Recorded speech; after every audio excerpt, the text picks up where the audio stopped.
आपने कई वीडियो इस टॉपिक पे देखी होंगी कि आपको अपनी मनी के साथ क्या करना चाहिए, उसे कहाँ इन्वेस्ट करना चाहिए। तो आज इस वीडियो में हम बात करेंगे कि ऐसी कौन सी 5 चीजें हैं जो आपको मनी के साथ नहीं करनी चाहिए, जैसे उसे निगलना या जलाना नहीं चाहिए। सो फर्स्ट थिंग है जो आपको नहीं करनी चाहिए वो है नेवर सेव और होल्ड योर मनी। मेरे दादाजी ने 10,000 का घर खरीदा था और 30,000 सेव करके रखे थे ताकि फ्यूचर में उनकी जनरेशन किसी अच्छी जगह पे घर ले सके। आज के टाइम पे उन 30,000 से घर तो क्या एक ढंग का लैपटॉप तक नहीं मिल सकता, और उसमें भी कुछ 500 और 1000 की पुरानी नोट्स थी जिनकी वैल्यू अब 0 है, यानी कुछ 10 की नोट बची हैं जिनसे मैं पार्ले जी खरीद सकता हूँ। ऐसा हुआ इन्फ्लेशन की वजह से, जिससे मनी की परचेजिंग पावर घटती रहती है। गोल्ड की तरह मनी की कोई इंट्रिंसिक वैल्यू नहीं होती। करेंसी बस पेपर पे लिखा एक प्रॉमिस है जिसपे गवर्नर के सिग्नेचर हैं। हर सर्विस और प्रोडक्ट का डेली प्राइस बढ़ता रहता है, जिससे अगर आप आज 1 करोड़ सेव करके रखते हैं तो अगले साल उसकी वैल्यू घट के 94 लाख हो जाएगी, यानी उनकी वैल्यू 6 लाख घट जाएगी। और अगर आप एफडी में भी पैसे रखते हैं तो आपको 5% रिटर्न मिलेगा, जो कि स्टिल महंगाई की रेट से कम है, इसलिए आपको लॉस ही होगा। बल्कि अगर आप इसे इन्वेस्ट करते हैं तो आप इजीली ईयरली 15% यानी 15 लाख बढ़ा सकते हैं। इसलिए अपनी मनी सेविंग्स अकाउंट में ना रखें।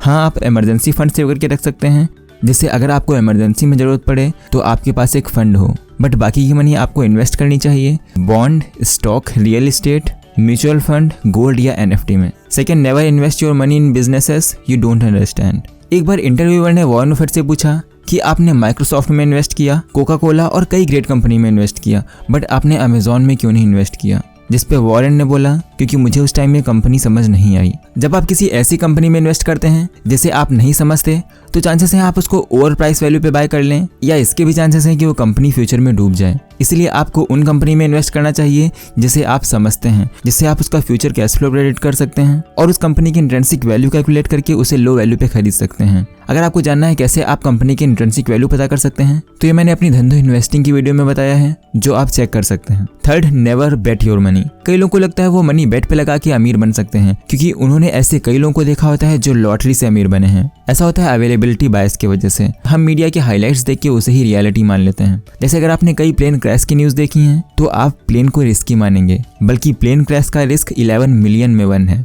जबकि कार क्रैश का रिस्क 1000 माइल्स पे 1 in 366 है। लॉटरी जीतने का 300 मिलियन में 1 चांसेस होने के बाद भी लोग बाय करते हैं, क्योंकि वो अवेलेबल डाटा यानी हाइलाइट्स देखते हैं, एक विनर को देखते हैं और 300 मिलियन फेलियर को इग्नोर कर देते हैं।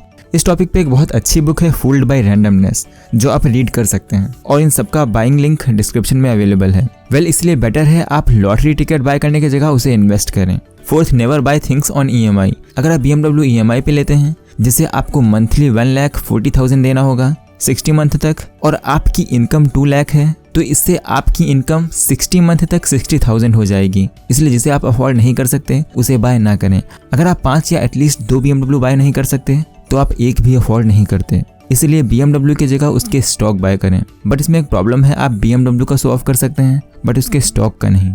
इसके लिए आपको समझना होगा कि अगर आपकी कोई महंगी कार या फोन देख के आपके पास आता है तो आपकी कार के साथ चला भी जाएगा। इसीलिए रियल फ्रेंड्स बनाएं जो आपकी प्रॉब्लम्स में आपके साथ रहें, और ऐसे लोग आपकी कार देख के आपके पास नहीं आएंगे। Fifth, never fall in get quick rich scheme. कई कोर्सेस, मेंबरशिप या सेमिनार आपको बताएंगे कि कैसे आप कुछ दिन में बहुत अमीर बन सकते हैं, जिसके लिए आपको घर से काम करना होगा और बहुत कम मेहनत करनी होगी। इससे आपका तो नहीं पता, बट वो अमीर जरूर बन जाएंगे। इसलिए ऐसे ट्रैप्स में ना फंसें। आपको अच्छा नॉलेज कम पैसे में बुक्स या कोर्सेस में मिल सकता है, या फ्री में भी बहुत नॉलेज अवेलेबल है। जैसे अगर आपको सच में फास्टेस्ट वे जानना है अमीर बनने का, तो आप द मिलेनियर फास्ट लेन इस बुक को रीड कर सकते हैं। इस बुक में मैंने एक वीडियो भी बनाई हुई है जो आप आई बटन या एंड स्क्रीन से देख सकते हैं। तो अगर वीडियो की बातें समराइज करें तो सबसे पहले हमने जाना आपको इमरजेंसी फंड के अलावा अपनी मनी सेविंग्स अकाउंट में नहीं रखनी चाहिए, क्योंकि इससे उसकी वैल्यू कम होती रहती है। सेकंड पॉइंट में हमने जाना आपको अपनी मनी उसी बिजनेस में इन्वेस्ट करनी चाहिए जिसकी आपको समझ है। थर्ड, अपनी मनी पे बेट ना लगाएं। आपको गैम्बलिंग या लॉटरी टिकट पे अपनी मनी नहीं लगानी चाहिए। आप किसी इन्फॉर्म्ड और नॉलेजेबल बेट्स पे अपने रुपए लगा सकते हैं,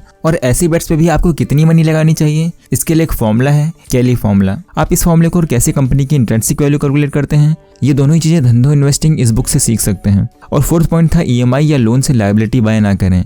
और लास्ट, फेक महंगे कोर्सेस और मेंबरशिप ना खरीदें जो आपको बहुत जल्दी अमीर बनाने का वादा करें। और आपको the Millionaire fast lane book की समरी जाननी है तो आप राइट साइड पे क्लिक करके देख सकते हैं, और धंधो इन्वेस्टिंग वीडियो को देखने के लिए आप लेफ्ट में क्लिक करके देख सकते हैं। तो आज के लिए बस इतना ही। Thanks for watching.